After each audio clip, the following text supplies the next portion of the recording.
ಅಹಮದಾಬಾದ್ನಲ್ಲಿ ಭೀಕರ ವಿಮಾನ ದುರಂತದ ವಿಚಾರಕ್ಕೆ ಸಂಬಂಧಪಟ್ಟಂತೆ ಬಿಜೆ ಆಸ್ಪತ್ರೆಯ ಅಸಿಸ್ಟೆಂಟ್ ಪ್ರೊಫೆಸರ್ ಕಣ್ಣೀರಿಟ್ಟಿದ್ದಾರೆ.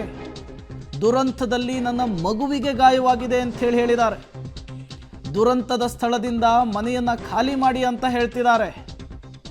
ನಾನು ಎಲ್ಲಿಗೆ ಹೋಗಲಿ ಅಂಥೇಳಿ ಅಸಿಸ್ಟೆಂಟ್ ಪ್ರೊಫೆಸರ್ ಕಣ್ಣೀರನ್ನು ಇಟ್ಟಿರುವಂಥದ್ದು. ಅಹಮದಾಬಾದ್ನಲ್ಲಿ ಭೀಕರ ವಿಮಾನ ದುರಂತ ನೋಡಿ, ಎಷ್ಟೊಂದು ಕುಟುಂಬಗಳು ಕಣ್ಣೀರಲ್ಲಿ ಕೈ ತೊಳೆಯುವಂತೆ ಮಾಡ್ತಾ ಇದೆ ಅಂಥೇಳಿ. ಇವರೇ ಅಸಿಸ್ಟೆಂಟ್ ಪ್ರೊಫೆಸರ್. ಇವರ ಮಗನಿಗೂ ಕೂಡ ಗಾಯವಾಗಿದೆ. ಈಗ ಜಾಗ ಖಾಲಿ ಮಾಡಿ ಅಂತ ಹೇಳ್ತಿದ್ದಾರೆ. ಎಲ್ಲಿಗೆ ಹೋಗಬೇಕು ಅಂಥೇಳಿ ತಮ್ಮ ನೋವನ್ನು ಹೊರಹಾಕಿದ್ದಾರೆ. ಒಂದೇ ಒಂದು ಘಟನೆ ಹಲವರ ಕಣ್ಣೀರಿಗೆ ಕಾರಣವಾಗಿದೆ. ಒಂದೇ ಒಂದು ಘಟನೆ ಶೋಕ, ಎಷ್ಟು ದೊಡ್ಡ ಮಟ್ಟದಲ್ಲಿ ಶೋಕಕ್ಕೂ ಕೂಡ ಕಾರಣವಾಗಿದೆ ಅನ್ನೋದನ್ನು ಗಮನಿಸ್ತಾ ಇದ್ದೀರಿ. ಒಬ್ಬೊಬ್ಬರದ್ದು ಒಂದೊಂದು ರೀತಿಯ ಕಥೆ, ಒಂದೊಂದು ರೀತಿಯ ಗೋಳು. ಅವರ ಕಣ್ಣೀರು ಎಲ್ಲವನ್ನು ಕೂಡ ಹೇಳ್ತಾ ಇದೆ. ಈ ದುರಂತದಲ್ಲಿ ನನ್ನ ಮಗನಿಗೂ ಕೂಡ ಗಾಯವಾಗಿದೆ. ನಾನು ಆನ್ ಡ್ಯೂಟಿಯಲ್ಲಿರುವಂತಹ ಸಂದರ್ಭದಲ್ಲಿಯೇ ದುರಂತ ನಡೆದಿದೆ.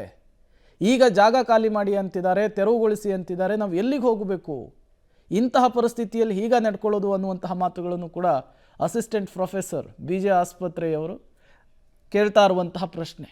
ಅಹಮದಾಬಾದ್ನಲ್ಲಿ ನಡೆದಂತಹ ಭೀಕರ ವಿಮಾನದ ದುರಂತ ಹಲವು ಕಣ್ಣೀರ ಕಥೆಗಳಿಗೂ ಕೂಡ ಸಾಕ್ಷಿ ಆಗ್ತಾ ಇದೆ.